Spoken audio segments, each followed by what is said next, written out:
Halloween was a few days ago. As a matter of fact, October has come to a full close with a cute little bow on top. But that doesn't mean I still can't squeeze out one Monster High video. Monster High is one of those franchises that has been around for so long that a good amount of people know at least what it is, or even just recognize the dolls when you pull up a picture of them. If you don't know what Monster High is, where have you been and who failed to raise you?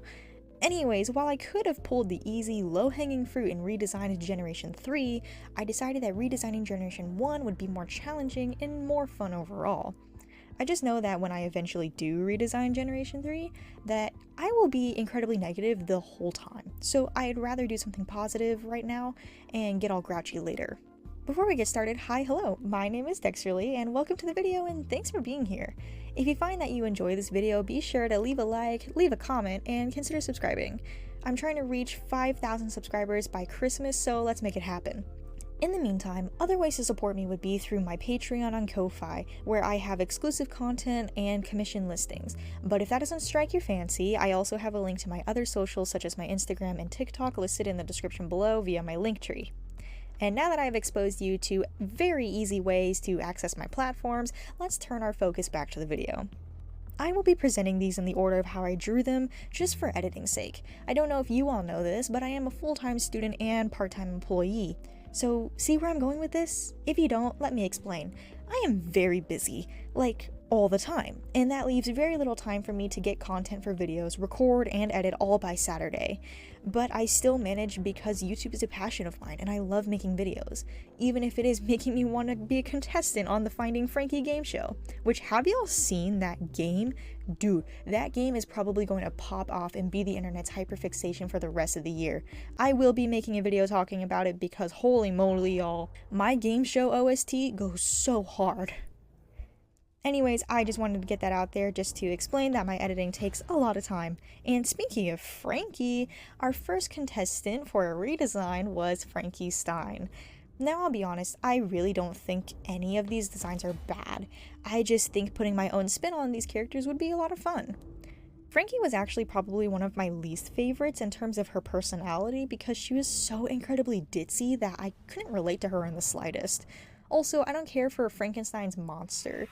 That's not to say she's a bad character by any means, she just isn't my cup of tea, which is why I think I enjoyed doing this design so much. From the beginning of this drawing, I knew that I wanted to change her hair and I guess overall vibe. She's always presented in box art as a Vogue model, like you'd expect from Cleo, but Frankie is too quirky to be presented that way. She looks too I'm the poster child, which makes sense because she is the main character, but it doesn't reflect who she is in her personality.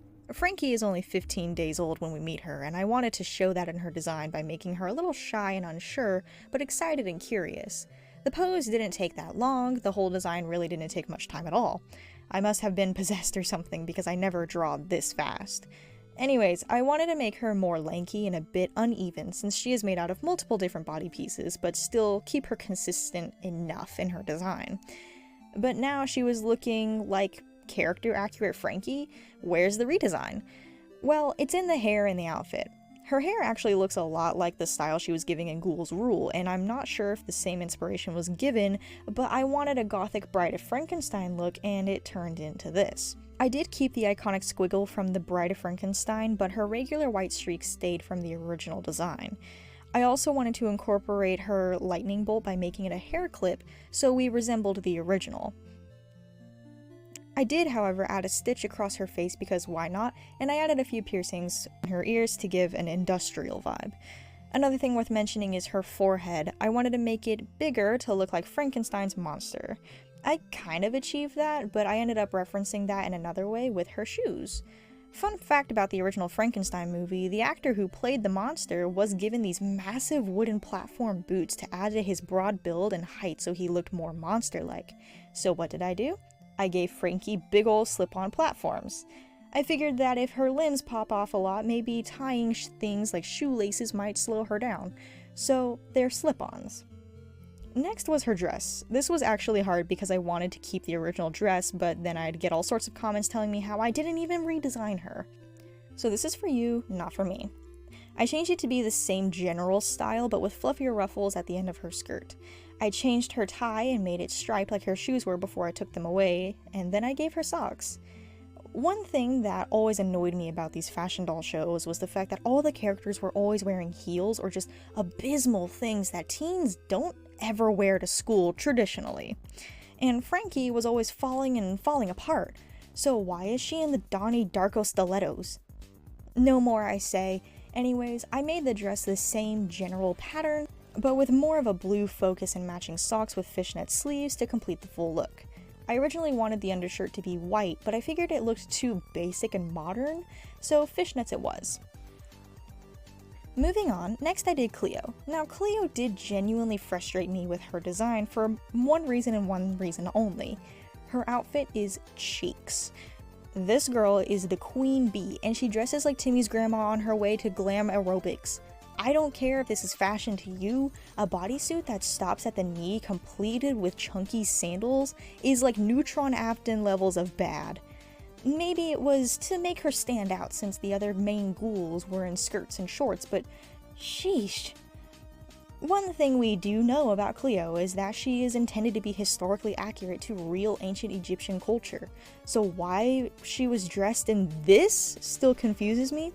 And I get it, she's a mummy, so naturally she would be in tighter clothes that look like wraps, but I just have to disagree. The best course of action here would to take inspiration from who you are clearly referencing, Cleopatra, and go from there. I wanted her to still look like Cleo, but I had to change a good amount. Starting with her hair, she had short hair maybe once or twice in the movies, and it fit her so well. Her voice is really mature, and usually we attribute female maturity to shorter hair. I'm not sure why, but it happens. So to start, I made her hair short. It actually does more of a taper in the back, but each chunk ends with these gold bits. It was in my inspiration picture, so I'm not sure what it's called. Aside from all the noticeable jewelry, such as her circlet, earrings, bracelet, chest piece, and belt, I also added the Eye of Horus. Why not the Eye of Ra? Well, I just think it looks better on her left eye, and that's the way the design faced. Her makeup also stayed the same, but I made her eyebrows thinner to focus more on the glam makeup and the striking blue in her eyes. I also took the gemstone off of her cheek and put it in the circlet on her forehead, so then we could still keep the gem but remove it from being randomly on her cheekbone. That was actually something I struggled with, keeping enough blue to balance out the strong yellow tones. I made her skin darker and warmer because, like, literally Egypt is 90% sand, which reflects the sun, so naturally you're going to be dark. Even if she is undead, but hey, those wraps preserved her. The ultimate morning shed routine. Guys, morning shed routines are a waste of your time and money. Just wash your face and call it a day, like actually. I wanted to keep the blue top like she has in the original, but not whatever she was wearing. I figured we could keep it a wrap top, but take away the random black trim and just let it be an open bit in the middle. But just a little, because she is a child, undead or not. Now for the biggest change, I gave her a skirt and a belt flap thing. Like I said, use Cleopatra as inspiration and give her something that fits the goddess persona Cleo expresses literally all the time. She needs to be gaudy and proud, not 4 a.m. jog in the indoor mall. Naturally, the skirt is white and the belt is golden blue. You might have noticed I also put her wraps underneath her clothes to keep that aspect and also cover up that miner's tummy. Okay, let's wrap up with the final feature of her design, her shoes. These are actually based on some shoes a friend of mine owns, although I changed them to be golden heels with this snake tail curl as the heel instead of regular stilettos. I think these fit her well because she's never truly rushing around and she gets anything she wants, so it makes sense for her to be in heels as opposed to other characters who need more stability while walking around campus. Speaking of walking, you know who doesn't have to walk? Draculaura. Why? Because she can transform into a bat. Was this a long stretch transition into the next redesign? You bet your holiday Draculaura collector doll. By the way, does anyone want to purchase a holiday Draculaura? I'm literally selling one. So Draculaura is actually pretty much peak in her design. Most of her costume changes are perfectly within her character. However, for the sake of the redesign, I changed quite a bit while keeping her relatively the same. First off, I gave her a rounder head, more of a baby face, because, well, I just think that fuller cheeks would give her that young and blissfully unaware look. The vibe was cute and gothic. She actually came out looking very Lolita, which wasn't my intention, but hey, it works. So to start, I did change her hair, but I did keep the pigtails. I just made them a bit more messy, I guess you could say. I wanted to make her more gothic, and I mean trad goth, so the 80s. I also changed her bangs to fit the style of the Generation 3 design and Mavis. Which, yeah, this is an easy trope, but I think it's actually really cute and iconic for gothic hair. I did keep the flow and general shape of the original pigtails because the twirls at the end of her hair are very iconic. I did, however, change pretty much everything else. I took away the heart on her cheek and made it a tragus piercing, and I probably said that wrong, but that's how we're gonna say it. And yes, I know that's not exactly where the piercing goes, but I wanted it to be present to the viewer, so I just put it there anyway. Then I gave her big twin bows on her pigtails. And next is her fit. I knew I wanted to go for a traditional vampiric gothic look, so that's fitted in the waist, puffy everywhere else. I gave her a big bow to resemble that neck piece in her official art and make sure to put a heart in the middle for the cutesy sake. Then of course her skirt and shirt has ruffles anywhere and everywhere I could put them. Now I will say, even though I had the design down, I could not figure out the colors for the life of me. Eventually I consulted a few people and they agreed that white sleeves was the way to go. And from there, the design came together perfectly. Once I had her clothes done, that left her shoes. In all honesty, I didn't want to change her shoes at all. I think they were peak, but alas, I had to change them to keep the comments off my back. So I basically only took away a few features and kept the same basic shoe. I turned them into platforms, took away the gray and the hearts, and I changed the laces a bit. But overall, they stayed pretty much the same, and I love them. And that just about completes the first set of redesigns. I personally really love how these turned out. I even tried out new brushes with these and I found them much more enjoyable and appealing for my art style, so we will more than likely continue to use them.